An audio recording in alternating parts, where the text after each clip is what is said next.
बूढ़े गिद्ध की सलाह। एक बार गिद्धों का झुंड उड़ता उड़ता एक टापू पर जा पहुंचा। वह टापू समुद्र के बीचों बीच स्थित था। वहां ढेर सारी मछलियां, मेंढक और समुद्री जीव थे। इस प्रकार गिद्धों को वहां खाने पीने की कोई कमी नहीं थी। सबसे अच्छी बात तो ये थी, वहां गिद्धों का शिकार करने वाला कोई जंगली जानवर नहीं था। गिद्ध वहां बहुत खुश थे। इतना आराम का जीवन उन्होंने पहले नहीं देखा था।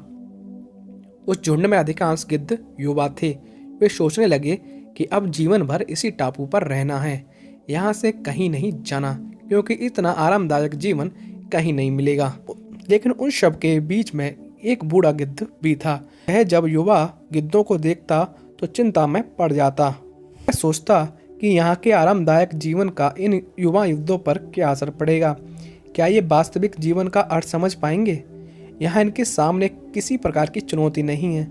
ऐसे में जब कभी मुसीबत इनके सामने आई तो ये कैसे उसका मुकाबला करेंगे? बहुत सोचने के बाद एक दिन बूढ़े गिद्ध ने सभी गिद्धों की सभा बुलाई। अपनी चिंता जताते हुए वह सबसे बोला, इस टापू में रहते हुए हमें बहुत दिन हो गए हैं। मेरे विचार से अब हमें वापस उसी जंगल में चलना चाहिए जहाँ से हम आए हैं। या हम बिना चुनौती का जीवन जी रहे हैं। ऐसे में हम कभी भी मुसीबत के लिए तैयार नहीं हो पाएंगे। युवा गिद्धों ने उसकी बात सुनकर भी अनसुनी कर दी। उन्हें लगा कि बढ़ती उम्र के असर से बूढ़ा गिद्ध सटिया गया है, इसलिए ऐसी बेकार की बातें कर रहा है। उन्होंने टापू की आराम की जिंदगी छोड़कर जाने से मना कर दिया। बूढ़े गिद्ध ने उन्हें समझाने की कोशिश की, तुम सब ध्यान नहीं दे रहे कि आराम से आदी हो जाने के कारण तुम लोग उड़ना तक भूल चुके हो। ऐसे में मुसीबत आई तो क्या करोगे? मेरी बात मानो, मेरे साथ चलो। लेकिन किसी ने बूढ़े गिद्ध की बात नहीं मानी। बूढ़ा गिद्ध अकेला ही वहां से चला गया। कुछ महीने बीते। एक दिन बूढ़े गिद्ध ने टापू पर गए गिद्धों की खोज खबर लेने की सोची और उड़ता उड़ता उस टापू पर पहुंचा। टापू पर जाकर उसने देखा कि वहां का नज़ारा बदला हुआ था। जहां देखो वहां गिद्धों की लाशें पड़ी हुई थी। कई गिद्ध लहूलुहान और घायल पड़े हुए थे। हैरान बूढ़े गिद्ध ने एक घायल गिद्ध से पूछा, ये क्या हो गया?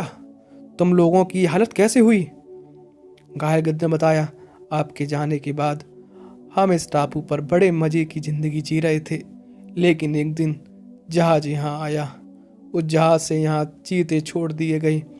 शुरू में तो उन चीतों ने हमें कुछ नहीं किया, लेकिन कुछ दिनों बाद जब उन्हें आभास हुआ कि हम उड़ना भी भूल चुके हैं, हमारे पंजे और नाखून इतने कमज़ोर पड़ गए हैं कि हम तो किसी पर हमला भी नहीं कर सकते और ना ही अपना बचाव कर सकते हैं। तो उन्होंने हमें एक एक कर मारना शुरू कर दिया। उनके ही कारण हमारा ये हाल है। शायद आपकी बात ना मानने का ये फल हमें मिलता है। मित्रों, अक्सर कंफर्ट जोन में जाने के बाद उससे बाहर आ पाना मुश्किल होता है। ऐसे में चुनौतियों आने पर उसका सामना कर पाना आसान नहीं होता। इसलिए कभी भी कंफर्ट जोन में जाकर खुश ना हो जाएं। खुद को हमेशा चुनौतियों के लिए तैयार रखना चाहिए। मुसीबत को तैयार रखना चाहिए कि जब भी हमारे सामने मुसीबत आएगी, मुसीबत का सामना कर लेंगे।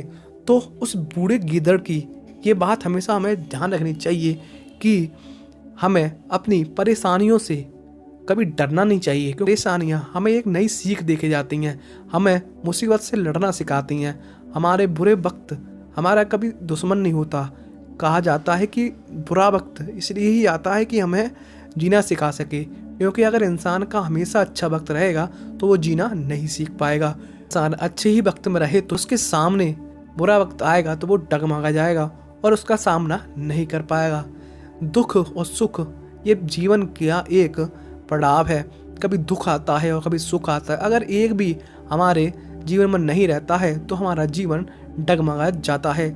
इसलिए हमें कभी भी मुसीबत से डरना नहीं चाहिए और कंफर्ट जोन से बाहर निकलकर अपने जीवन को व्यतीत करना चाहिए, ताकि हम जीवन के असली महत्व को पहचान सकें। तो दोस्तों, आज का प्रसंग इतना ही। अगर वीडियो आपको बिल्कुल भी अच्छी लगी हो तो लाइक ज़रूर करें और कमेंट करके बताएं कि गिद्ध की बात सही थी या नहीं। और अगर चैनल पर नए हो तो सब्सक्राइब जरूर करें। जय श्री कृष्णा दोस्तों, ऐसे ही वीडियो देखने के लिए हमारे चैनल पर बने रहें और बेल आइकन जरूर दबाएं, ताकि आपके पास हमारी नोटिफिकेशन आती रहे और आप हमारी वीडियो से ऐसे ही जुड़े रहें। जय श्री कृष्णा दोस्तों।